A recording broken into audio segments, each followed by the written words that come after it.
Horror బేసిక్‌గా horror సినిమాలు నాకు పర్సనల్‌గా కూడా నాకు చాలా ఇష్టం. కానీ నేను సింగిల్‌గా అయితే చూడడానికి ఇష్టపడను మంజుష గారు. థియేటర్‌లోనే చూస్తా. ఎందుకంటే థియేటర్‌లో చూసినప్పుడు మాత్రం సరదాగా ఫ్రెండ్స్‌తో గానీ, ఫ్యామిలీతో గానీ, ఎక్కువ ఫ్రెండ్స్‌తో వెళ్ళినప్పుడు మాత్రం ఒక రకమైన థ్రిల్ ఉంటుంది. ఒక రకమైన ఎక్స్‌పీరియన్స్ ఉంటుంది. మనం చాలా సినిమాలు చూస్తాం. కానీ కొద్ది రోజులే గుర్తుంటాయి. కానీ హారర్ సినిమాలు మాత్రం ఈ ఈ చాలా చాలా రోజులు మనకి గుర్తుండిపోతాయి. ఆ ఎక్స్‌పీరియన్స్ అలాంటి ఎక్స్‌పీరియన్స్ ఓన్లీ హారర్ ఫిల్మ్స్‌కే వస్తుంది. సో తప్పకుండా ఈ ఈషా సినిమా 25థ్‌ని తెలుగు ప్రేక్షకులందరూ కూడా చూసి ఆ ఎక్స్‌పీరియన్స్‌ని పొంది ఈ టీం అందరినీ కూడా మనస్ఫూర్తిగా ఆదరిస్తారని కోరుకుంటున్నాను.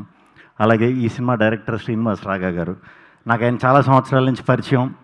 ఆయన కథల్లో ఎప్పుడూ కూడా కొత్త నావెల్టీ ఉంటుంది. అక్కడ దాకా ఒక రకంగా వెళ్తుంది. అక్కడి నుంచి వచ్చే మలుపు మాత్రం అద్భుతంగా ఉంటుంది. చాలా కథలు మేము కలిసి ఉన్నప్పుడు చెప్తూ ఉండేవారు. సో ఇది కూడా డెఫినెట్గా మీ రైటింగ్ స్టైల్ అది ఉంటుంది అనుకుంటున్నాను. ఆ ట్విస్ట్ ఏదైతే ఉంటుందో అది అదిరిపోతుందని అనుకుంటున్నాను డెఫినెట్గా. కంగ్రాచులేషన్స్ అండి.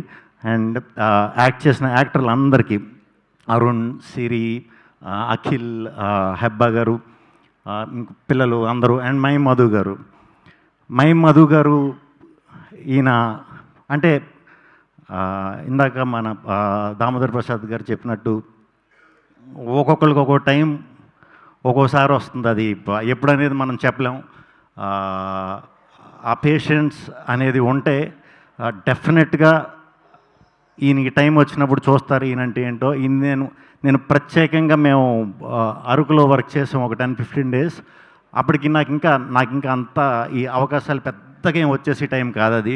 బట్ ఈయన కలిసినప్పుడు ఈయన చాలా డౌట్లు అడిగేవాడిని. అరే ఇంత అద్భుతంగా చెప్తున్నారు, ఇంత సీనియరు మాస్టరు, ఈయన ఇంకా వెయిట్ చేస్తున్నారంటే నేను వెయిట్ చేయడం తప్పు లేదులే అని అనుకున్నప్పుడు నేను డెఫినెట్గా సార్ వెరీ సూన్ ఒక గొప్ప నటుడిని మన తెలుగు ఇండస్ట్రీ చూడబోతుంది.